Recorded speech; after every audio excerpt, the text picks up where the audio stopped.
All right, it is primary election day here in Michigan, and many right here in mid-Michigan will be headed out to the polls in less than 30 minutes to start casting their ballots. More than 1 million Michigan voters have already taken advantage of early voting and absentee voting, but again, many will be making their voices heard today. ABC 12's Cheryl Coonan is live in our Great Lakes Bay Region newsroom with more information on what to know before heading out this morning or later today. Cheryl?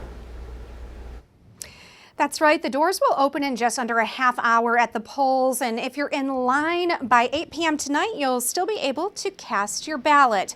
Election officials tell us they recommend, though, having a plan before you head out to vote. Saginaw County Clerk Vanessa Guerra says if you're not sure where to vote, head to michigan.gov/vote.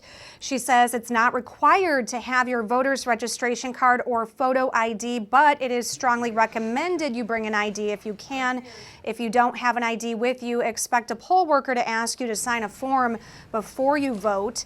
You can also bring your absentee ballot to the polls today if you haven't already. Now, the Genesee County Clerk also wants to remind voters in the primary election, they must stay in one lane on their ballots, choosing to vote either Democratic or Republican. And that you should have a plan on how you're going to vote. What time are you going to go? Are you going to bring somebody with you?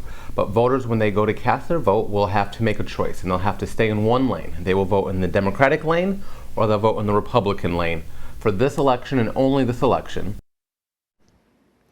And voters can securely track the status of their ballots at michigan.gov/vote. Again, polls are open today from 7 a.m. until 8 p.m. And be sure to stay with us for all of your Election Day coverage with live results at our website, abc12.com, and in our 11 p.m. newscast. Live from the Great Lakes Bay Region Newsroom, Cheryl Coonan, ABC 12 News.